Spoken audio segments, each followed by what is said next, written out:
कालिदास हा भारतातला एक फार मोठा अभिमानास्पद असा एक प्रतिभावंत होता. कालिदास कवी होता, कालिदास महाकवी होता, कालिदास नाटककार होता. कालिदासाने 2 खंडकाव्य लिहिली आहेत, ऋतुसंहार आणि मेघदूत.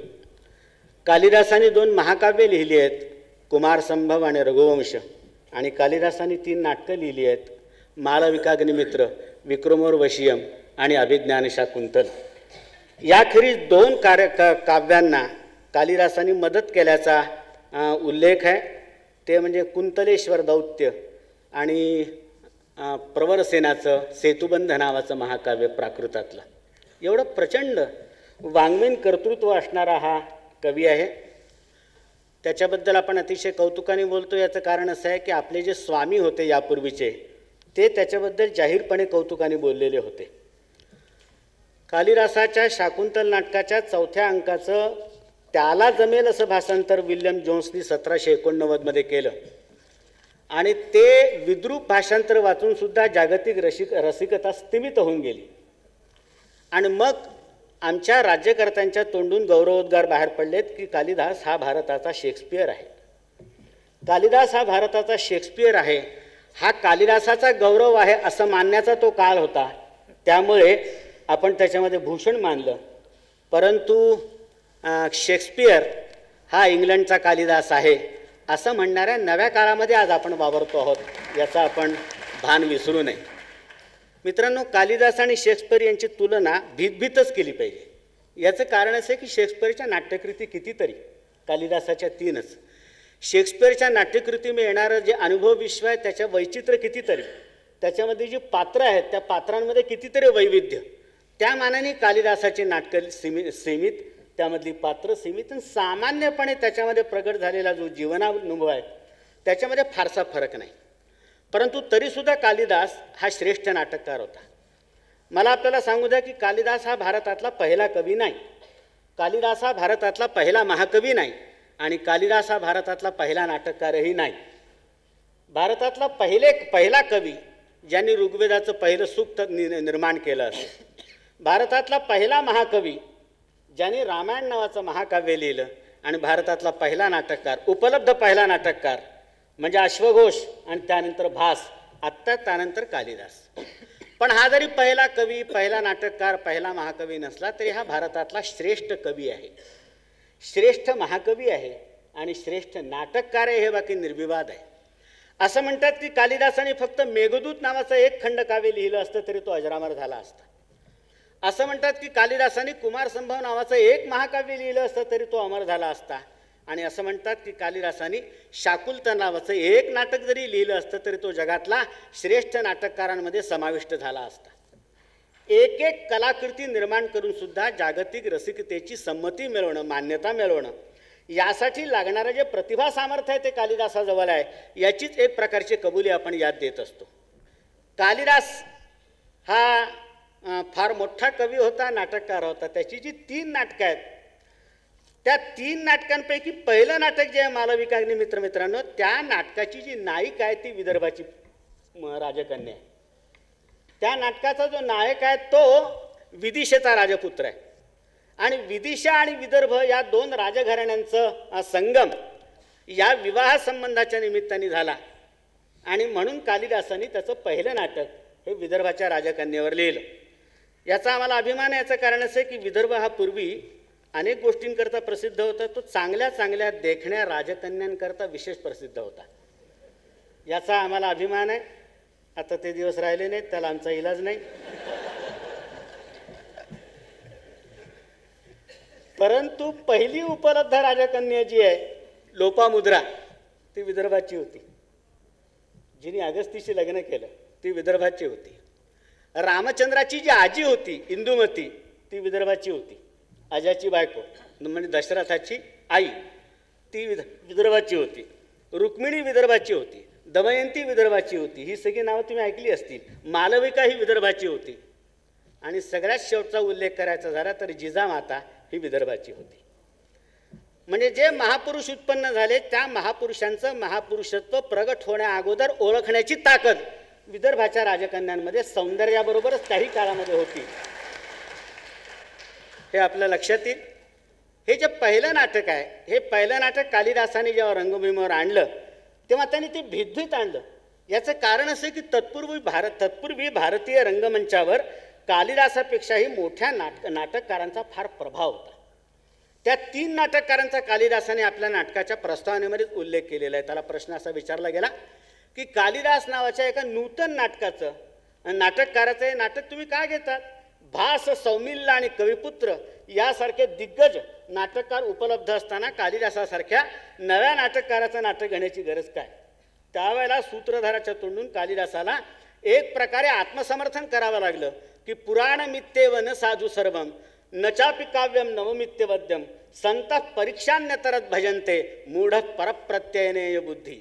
जे जुनं आहे ते सगळंच चांगलं असतं असं नव्हे, नवं असतं ते सगळंच टाकावं असतं असं नव्हे, त्याची गुणवत्ता पारखून रसिक लोक बरोबर त्याची निवड करतात असं म्हणून कालिदासाला सूत्रधाराच्या तोंडून एक प्रकारे स्वतःचं समर्थन करावं लागलं. पण इतका प्रभाव त्या काळामध्ये भासाचा, सौमिल्लाचा आणि कविपुत्राचा होता हे आपल्याला विसरता येणार नाही. दुर्दैव असं की भास नाटककार आज आपल्याला उपलब्ध झालेला आहे 1910 पासून, पण सौमिल्य आणि कविपुत्र हे नाटककार अद्यापी उपलब्ध झाले नाहीत. कालिदास सुद्धा बुजून जावा, त्याला सुद्धा ज्यांचा दबदबा वाटावा असे हे 2 नाटककार अद्यापी आपल्याला अज्ञात राहिलेले आहेत. म्हणून मी आपल्याला म्हणालो की कालिदास हा पहिला नाटककार नाही, श्रेष्ठ नाटककार आहे. ते जे मालविकाग्निमित्र नावाचं नाटक आहे, या नाटकावर भासाच्या नाटकाचा फार मोठा प्रभाव आहे. या नाटकावर भासाच्या स्वप्नवासव दत्ता नाटकाचा प्रभाव आहे, भासाच्या अविमारक नावाच्या नाटकाचा प्रभाव आहे. तेव्हा तो प्रभाव त्याला टाळता आलेला नाही. कालिदासाने मालविकाग्निमित्र लिहिलं, त्यानंतर विक्रमोर्वशीयम लिहिलं, त्यानंतर अभिज्ञान शाकुंतलम लिहिलं. हा जो क्रम मी लावला तो कशाच्या आधारावर लावला? माझी सोपी युक्ती अशी आहे की ज्या नाटकामध्ये कालिदासाच्या नवथरपणाच्या खुणा प्रगट झालेल्या आहेत, ज्या नाटकामध्ये कालिदासाच्या तुमच्या माझ्यासुद्धा लक्षात येण्यासारख्या काही गफलती प्रगट झालेल्या आहेत, ते त्याचं सुरुवातीचं नाटक. हे दोष जसजसे कमी होत गेलेत आणि नवथरपणाच्या खुणा जाऊन परिपक्वतेच्या छटात जशा प्रगट होत गेल्यात तसतसा नाटकाचा त्याच्या विकासाचा क्रम आपल्याला लावता येतो. म्हणून मालविकाग्निमित्र हे नाटक पहिलं, विक्रमोर्वशीयम हे नाटक दुसरं आणि अभिज्ञान शाकुंतल हे नाटक तिसरं. मालविकाग्निमित्र आणि विक्रमोर्वशीयममध्ये उत्तरोत्तर त्याचे दोष कमी होत गेलेले आहेत आणि शाकुंतल या नाटकामध्ये तर सापडून सुद्धा म्हणजे शोधून सुद्धा दोष आपल्याला सापडणार नाही, इतकं ते निर्दोष नाटक आहे. मालविकाग्निमित्र या नाटकामध्ये तुम्हाला थोडीशी कृत्रिमता दिसेल, ओढून ताडून आणलेले प्रसंग दिसतील, पात्रयोजना दिसेल, परंतु शाकुंतल नाटकामध्ये हे दिसणार नाही. जणू काही कालिदासाच्या प्रतिभेच्या 16ही कला शाकुंतल नाटकामध्ये प्रगट झालेल्या आहेत. म्हणजे कालिदासीय कलेची पौर्णिमा दाखवणारं जर नाटक कोणतं असेल तर ते शाकुंतल नाटक आहे. म्हणून आपल्याला तो क्रम लावता येतो. मित्रांनो, कालिदासाच्या मी आपल्याला म्हणालो की त्याची पात्र सीमित, त्याचा अनुभव विश्व सीमित. कालिदासाची सगळी नाटकं ही राजपुरुषांवर लिहिली गेलेली आहेत, किंबहुना बहुतेक संस्कृत नाटकं ही राजपुरुषांवर लिहिली गेलेली आहेत. काही राजपुरुष असून जे महापुरुष होते त्यांच्यावर लिहिली गेली आहेत. उदाहरणार्थ भवभूती, उत्तर रामचरित नाटक. एक नाटककार असा झाला की ज्यांनी प्रजाजनांमधल्या एकाची निवड केली नाटकाचा नायक म्हणून आणि त्याच्यावर नायक पदाचा पट्टाभिषेक केला. एक नाटककार निघाला, त्याचं नाव भास आणि त्या नाटकाचं नाव आहे चारुदत्त, ज्याचं पुढे वाढवून संस्करण केलेलं आहे शूद्रकानी मृच्छकटिकाच्याद्वारे. पण बाकीची सगळी नाटके ही राजपुरुषावरची आहेत. तशी कालिदासाचे सगळे नायक हे राजे आहेत. यात महत्त्वाचं आणि या सगळ्या संस्कृत नाटककारांचे नायक असलेले जे राजे आहेत ना, त्यांच्या राजकीय नैपुण्याचं दर्शन सामान्यपणे नाटकांमध्ये कुठेही घडत नाही. त्यांच्या पराक्रमाच्या आख्यायिका ऐकायला मिळतात, पराक्रमाचा प्रत्यय येत नाही. फक्त ऐकीव पराक्रम आपल्याला दिसतो. त्यांचा राजकीय मुत्सद्दी पण ऐकीव दिसतं, पराक्रम दिसत नाही. कालिदासाचे सगळे नाटक हे रसिक आहेत. रसिक म्हणजे जीवनातल्या सर्व सौंदर्यांच्या बाबतीत रसिक आहेत, स्त्री सौंदर्याच्या बाबतीत विशेष रसिक आहेत. त्यामुळे ते बहुवंशी बहुस्त्रीक आहेत. भवभूतीचा नायक जसा एकनिष्ठ सापडेल तसे कालिदासाचे नायक एकनिष्ठेबद्दल बदनाम नाही आहेत, ते बहुस्त्रीक आहेत. आणि नुसते बहुस्त्रीक नाहीत तर भ्रमरवृत्तीचे सुद्धा आहेत. आता तुम्हाला साधी कल्पना सांगतो, गंमत सांगतो की कालिदासाच्या पहिल्या नाटकातला नायक जो अग्निमित्र आहे, विदिशेचा जो राजा आहे, या अग्निमित्राची एक प्रौढ राणी आहे, पट्टराणी, धारिणी तिचं नाव. त्यानंतर दुसरी त्याची ताजी राणी आहे, तरुण मत्त यौवना म्हणता येईल अशी या राणी आहे, इरावती. धारिणीसारखी प्रौढ अशी पत्नी असताना आणि इरावतीसारखी नवयौवन संपन्न अशी लावण्यवती पत्नी असताना या अग्निमित्राचं लक्ष त्यावेळेला आपल्या राणीच्या परिवारातील एका दासीकडे जातं आणि या दासीची प्राप्ती करून घेण्यासाठी 5 अंक त्याला खर्च करावे लागतात. 5व्या अंकामध्ये त्याला त्या दासीची प्राप्ती होते. सुदैवाने त्यानंतर ती दासी नसल्याचं प्रगट होतं, ती सुद्धा विदर्भाची राजकन्या असल्याचं जाहीर होतं आणि म्हणून सरळपणे तिचं लग्न आहे अग्निमित्राशी होऊ शकतं. परंतु सामान्यपणे त्या अग्निमित्राला एक बरोबरचा मुलगा आहे आणि तो पराक्रम गाजवतो, चांगला तो पराक्रम गाजवतो, सैन्यामध्ये पराक्रम गाजवतो. बरोबरीचा मुलगा असताना सुद्धा नव्या नव्या सावजाची टेहळणी आणि प्राप्ती करण्याची ज्याला मर्दुमकी गाजवाविषयी वाटते असा हा अग्निमित्र आहे. जेव्हा त्या मालविकेची प्राप्ती करण्यासाठी चाललेल्या त्याच्या प्रयत्नावर इरावतीची नजर पडते आणि जेव्हा तिच्या लक्षात येतं की ह्या आपल्या नवऱ्याचे प्रताप आहेत, त्यावेळेला ती त्याला टोमणा मारते की ईदृशी निपुणता यदि राजकार्यश्वपी भवेत, हे नैपुण्य जर तुम्ही राज्यकारभारामध्ये प्रगट केलं तर किती चांगलं होईल. तिच्या मताशी आपण सगळे सहमत होऊ असा तो सगळा पराक्रमाचा मामला आहे असं तुमच्या लक्षात येईल. दुसरा नायक त्याचा म्हणजे पुरुरवा. अहो, त्याची नायिका तर उर्वशी, स्वर्गातली अप्सरा, म्हणजे देवांनी सुद्धा ज्याच्या प्राप्तीसाठी श्वास टाकावेत अशी ती अप्सरा. काय तिच्या सौंदर्याचं वर्णन आहे तुम्हाला सांगतो. जगातल्या सगळ्या सुंदर वस्तूंचं एकीकरण करून त्यातून उर्वशीची निर्मिती केलेली आहे नारायण ऋषींनी. जिथे जिथे जे जे सौंदर्य सापडेल ते सगळं एकत्र केलं. म्हणजे हिच्यासारखी सुंदर स्त्रीच नाही, ती याच्या पराक्रमावर भाळली पुरुरव्याच्या. आणि ती उर्वशी याच्याबरोबर असताना, तिच्याबरोबर विहार करत असताना, फिरत असताना पुरुरव्याचं लक्ष उर्वशीसारखी त्रिखंडमान्य अशी अप्सरा शेजारी असताना सुद्धा पुरुरव्याचं लक्ष मंदाकिनीच्या वाळवंटामध्ये क्रीडा करणाऱ्या विद्याधर युवतीकडे जातं. माणसाचं लक्ष कोणत्या वेळेला कुणीकडे जावं याला नियम नाही, हे मला मान्य आहे. पण नियम नसले तरी यम आहेत ना. आपलं लक्ष कुणीकडे जायला हरकत नाही, पण त्यावेळेला आपल्याकडे सुद्धा कुणाचं तरी लक्ष आहे याचं भान ठेवणं आवश्यक आहे की नाही. ते उर्वशीच्या लक्षात आल्याबरोबर उर्वशी रागवली आणि ती त्या कार्तिकेयाच्या वनात शिरली आणि तिची वेली बनली. तिसरा नायक जो आहे सुदैवानी, याला अनेक स्त्रिया आहेत, त्याचं शकुंतलेवर प्रेम बसतं. ही रानकिशोर, ही त्या कण्वाच्या तपोवनामध्ये त्याला दिसते आणि याचं तिच्यावर प्रेम बसतं.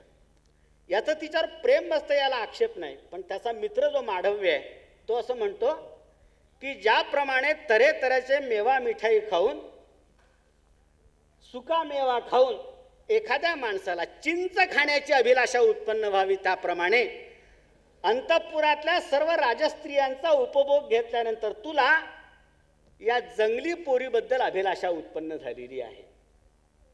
मी जरी त्या क्रमामध्ये हे घेत असलो तरी मला आपल्याला सांगू द्या की दुष्यंत बाकी त्याच्या अगोदरच्या 2 नायकांसारखा चंचल वृत्तीचा नाही. त्याच्या अगोदरच्या 2 नायकांसारखा चंचल वृत्तीचा नाही. याचं कारण असं आहे की अग्निमित्राला बरोबरीचा मुलगा आहे आणि पुरुरव्याला सुद्धा नंतर बरोबरीचा झालेला मुलगा आहे, आयु नावाचा मुलगा. पण दुष्यंत हा निपुत्रिक आहे आणि त्यामुळे जरी त्याला त्याच्या जनानखान्यामध्ये किंवा अंतःपुरामध्ये अनेक राण्या असल्या तरी निपुत्रिकपणाचं दुःख त्याच्यामध्ये आहे. त्यासाठी त्याचं लक्ष हे शकुंतलेकडे जातं आणि शकुंतलेवर बाकी त्याचं निरपवाद अशा रीतीचं प्रेम आहे. आक्षेप घेता येणार नाही अशा रीतीचं प्रेम आहे. हे प्रेम हे आपल्याला अगोदरच्या नाटकांमध्ये अगोदरच्या नायकांवर दिसत नाही. ते अत्यंत निर्मळ स्वरूपाचं प्रेम आपल्याला कालिदासाच्या शाकुंतल नाटकामध्ये दुष्यंताच्या ठिकाणी दिसतं. हा फरक आपण लक्षात ठेवला पाहिजे. कालिदासाच्या ज्या ज्येष्ठ नायिका आहेत धारिणी आणि विक्रमोर वशियममध्ये औशी नरी या त्याच्या पट्टराण्या आहेत. सुदैवाने काय झालं की या दोन्ही इतक्या समंजस आहेत की आपल्या नवऱ्याचं नव्या मुलीवर प्रेम बसलाय हे कळल्यानंतर त्या मुलीचा आपल्या नवऱ्याशी लग्न लावून देण्याच्या बाबतीत पुढाकार घेतात. धारिणीने मालविका लक्षात आल्याबरोबर मालविकेचा आपल्या नवऱ्याशी लग्न लावून दिलं आणि त्याची ताजी बायको जी इरावती ती नाराज होऊ नये म्हणून तिची समजूत घातली. औशिनरीच्या जेव्हा हे लक्षात आलं की उर्वशीवर आपल्या नवऱ्याचं प्रेम आहे तेव्हा तिने चंद्रम्याच्या साक्षीने उर्वशीला आपल्या नवऱ्याचं दान करून टाकलं. इतक्या समंजस स्त्रिया अलीकडे राहिल्या नाहीत. दुष्यंत वेगळा आहे. दुष्यंत वेगळा आहे.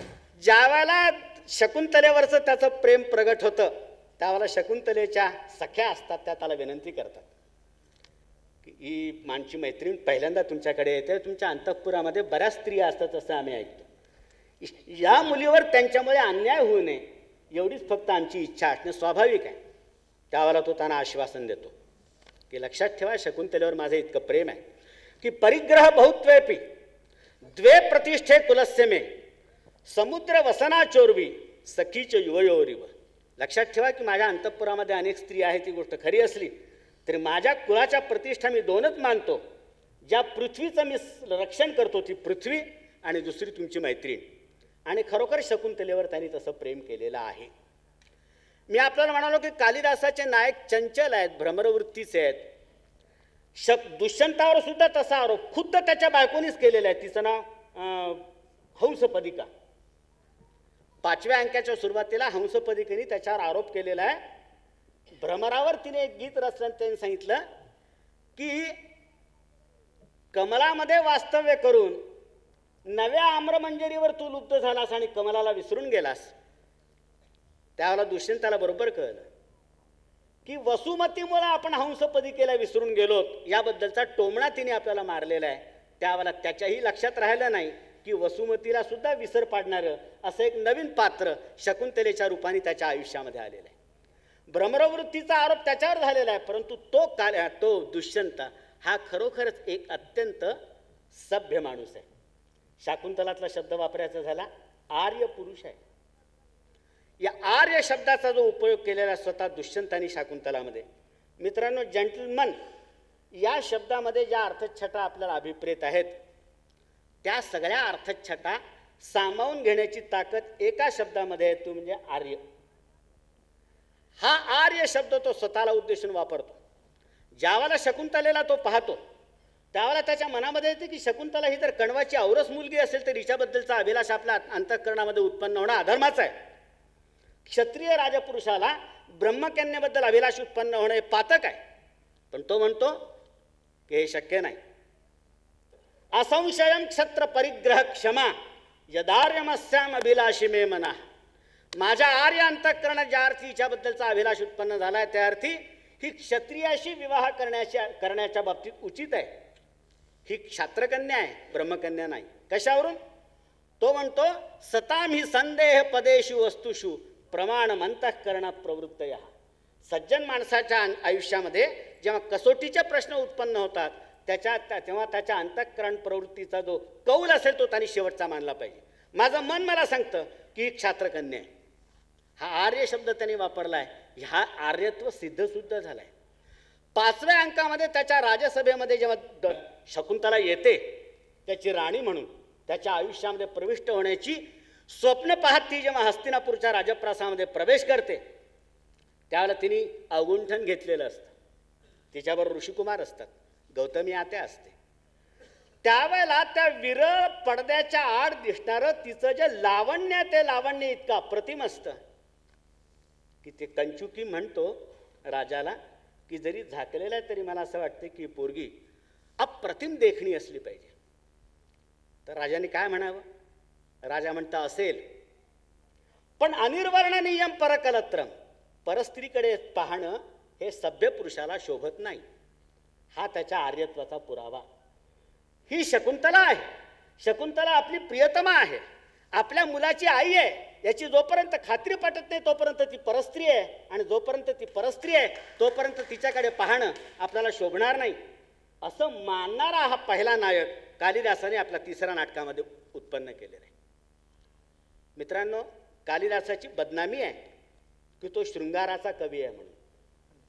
शृंगार रस कालिदासाने फार चांगला आळवलेला ही गोष्ट खरी आहे, रंगवलेला ही गोष्ट खरी आहे. काही ठिकाणी तो आक्षेप घेण्या इतपत अतिरेकाला गेलेला आहे, ही गोष्ट खोटी नाही.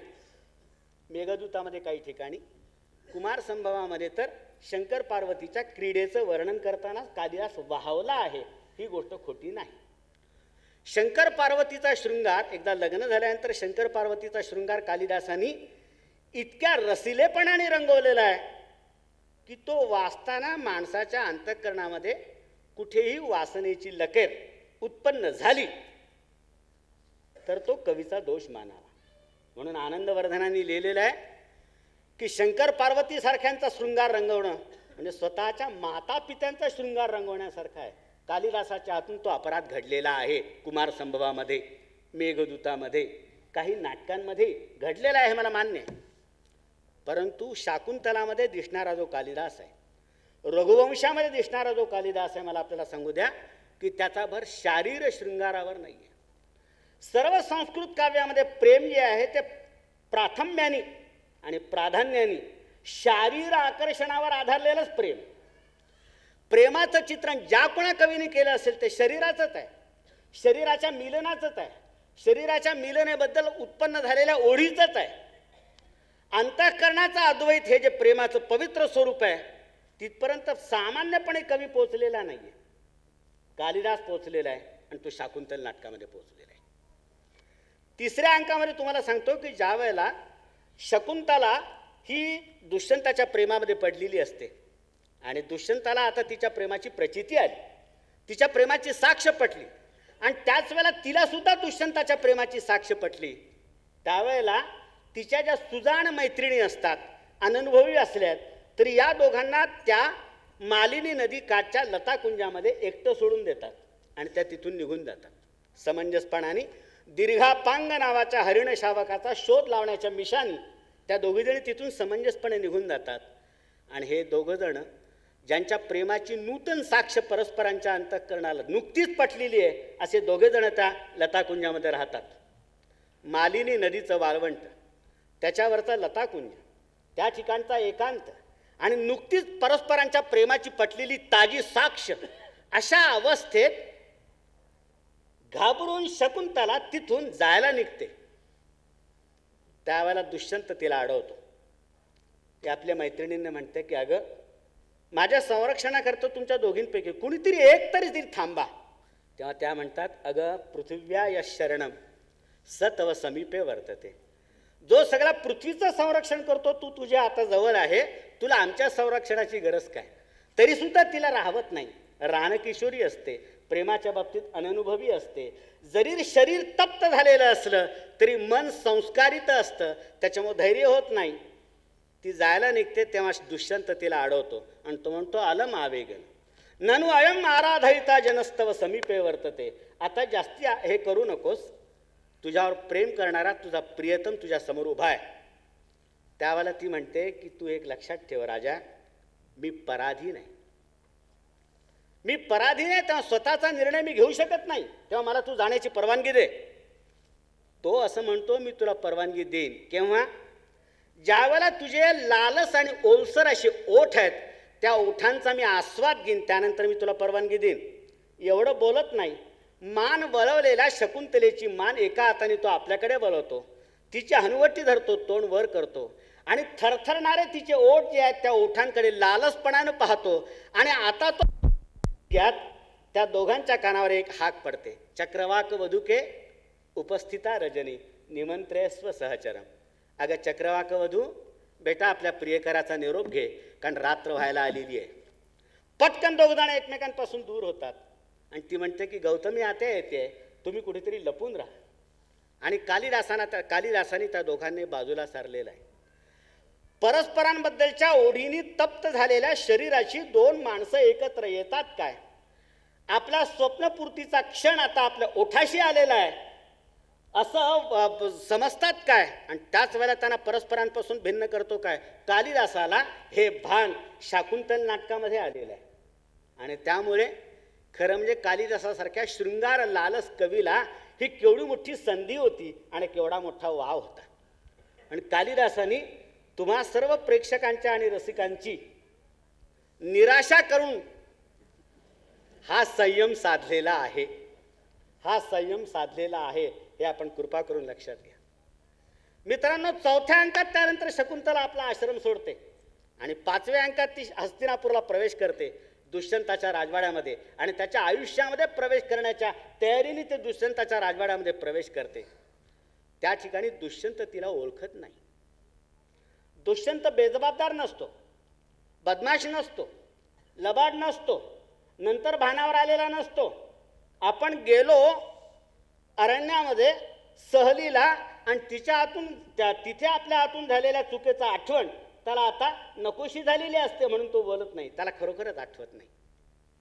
आणि जी इमल्यावर इमले रचत चालली होती की आपण आता हस्तिनापूरची सम्राज्ञी होणार, त्या पोरीवर कठोर गर्भावस्थेमध्ये मोठा आघात होतो की तिचा प्रियकर, तिचा पती, या मुलाचा बाप त्याला ओळख सुद्धा देत नाही.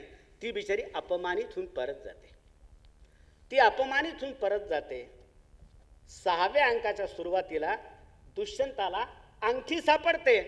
स्वर्ग आणि पृथ्वी यांच्या सीमेवर मारीचाचा आश्रम असतो. तिथे तो थांबतो आणि त्या ठिकाणी शकुंतलेची त्याची पुन्हा भेट होते. आपल्या मुलाची त्याची भेट होते सर्वदमन नावाच्या. मला स्वतःला हे अतिशय बोलकं वाटतं की शकुंतला आणि दुष्यंत यांचं पुनर्मिलन हे तपोवनात व्हावं. 1, तेही तपोवन मारीचाचं असावं. 2, तेही तपोवन स्वर्ग आणि पृथ्वी यांच्या सीमारेषेवर असावं. स्वर्ग म्हणजे शरीर निरपेक्ष प्रेम, दिव्य प्रेम, आणि पृथ्वी म्हणजे शरीर सापेक्ष असं पार्थिव प्रेम, यांच्या सीमारेषेवर झालं. दुष्यंताला आपला मुलगा सापडला, शकुंतलेला मुलाचा बाप सापडला. त्या दोघांनी मिळून त्या मुलावर वात्सल्याचा वर्षाव केला. इथे खरं पतिपत्नीचं जे दाम्पत्य प्रेम असतं ते खऱ्या अर्थाने फळाला येत असतं. याचं दर्शन घडून कालिदासाचं शाकुंतल नाटक मित्रांनो संपलेलं आहे. म्हणून मी आपल्याला म्हणालो की कालिदासाच्या प्रतिभेचं अत्यंत परिपक्व विकसित असं स्वरूप आपल्याला शाकुंतल नाटकामध्ये दिसतं. कालिदास हा भारतात